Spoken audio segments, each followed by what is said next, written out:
சிலர் சொல்கிறாங்க பைபிள் வந்து 2 மனைவி கூட வச்சுக்கலான்னு சொல்லுது. அப்படி நிறைய பேர் சொல்லி கேட்டிருக்கேன் நான். பைபிள் வந்து 2 மனைவி கூட வச்சுக்கலாம், அதெல்லாம் ஒன்றும் தப்புன்னு சொல்லி பைபிள் வச்சுக்கலாம் போல இருக்குது, பைபிளை பார்த்தா அப்படி தான் தெரியுது அப்படின்றாங்க. பாருங்கள், பைபிள் எத்தனை பேர் 2 மனைவி வச்சுக்கிட்டு, யாக்கோபுக்கு 2 மனைவி, சிலருக்கு அதுக்கு மேலே. இப்போ அதெல்லாம் ஒன்றும் ப்ராப்ளம் இல்லையே, தேவன் அவங்கள ஏற்றுக்கிட்டார்ல, இப்படிலாம் பேசுகிறாங்க பாருங்கள். ஆனால் எந்த பைபிளை வாசித்தாங்கன்னு எனக்கு தெரில. ஏன்னா பைபிளில் ஒரு மனைவிக்கு மேலே இருந்த எல்லா இடத்தையும் பாருங்கள் நீங்கள், அந்த குடும்பத்தில் இருக்கிற எல்லாருக்குமே பிரச்சனை. குடும்பத்தில் இருக்கிற எல்லாருக்குமே யாக்கோபுக்கு 2 மனைவி, 2 மனைவிக்கும் பிரச்சனை, யாக்கோபுக்கும் பிரச்சனை, பிள்ளைகளுக்கும் பிரச்சனை. ஒவ்வொரு கேஸ் பைபிளில் ஒரு கேஸ் கூட நீங்கள் கண்டுபிடிக்க முடியாது. ஒரு மனைவிக்கு மேலே ஒருத்தன் வச்சு அவங்க ஃபேமிலி லைஃப் வந்து ஒரு சமாதானமாக தேவையில்லாத ஒரு தொல்லை இல்லாமல் போகிறத பார்க்கவே முடியாது. நீங்கள் பைபிளில் நீங்கள் தேடி பாருங்கள், ஒவ்வொரு கேஸ்லேயும் ஒரு மனைவிக்கு மேலே இருந்தாலே ப்ராப்ளம். ஒரு மனைவிக்கு இன்னொரு மனைவி மேலே பொறாமை, இந்த புருஷன் வந்து 2 பேரையும் திருப்திப்படுத்த முடியாமல் அவன் அவஸ்தைப்பட்டுட்டு இருக்கான்.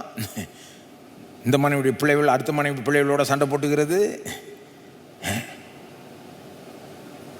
பைபிளில் ஒரு காரியம் இருக்கிறதுனால அது சரி அப்படி நம்ம செஞ்சுக்கலாம், இவங்க பைபிளில் இவங்க செஞ்சாங்க ஆனால் நானும் செஞ்சுக்கிறேன்ற லாஜிக் வந்து ரொம்ப முட்டாள்தனம். அது பைபிளில் ஜனங்க செஞ்ச கெட்டதும் இருக்குது, நல்லதும் இருக்குது, சரியானதும் இருக்குது, தவறானதும் இருக்குது, ஞானமானதும் இருக்குது, முட்டாள்தனமான காரியங்களும் இருக்குது. நமக்கு ஞானம் வேணும், எது சரி எது தவறுன்னு.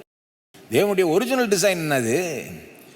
ஆதாமை பார்த்து சொல்கிறாரு, மனிதன் தனிமையாக இருப்பது நல்லது இல்லைன்ட்டு 2 மனைவியாக கொடுத்தாரு, ஒரு மனைவி தான்.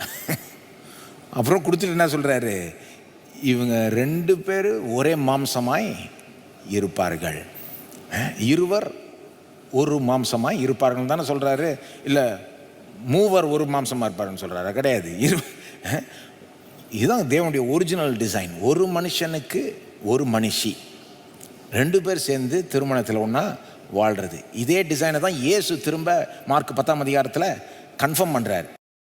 ஆதியிலே தேவன் அவளை ஆணும் பெண்ணுமாக சிருஷ்டித்ததுனால கணவன் வந்து தன் தாய் தகப்பனை விட்டுட்டு மனைவியோட இசைந்திருப்பான், அவர்கள் இருவராயிராமல் ஒருவராயிருப்பார்கள், ஒரே மாம்சம். அப்போது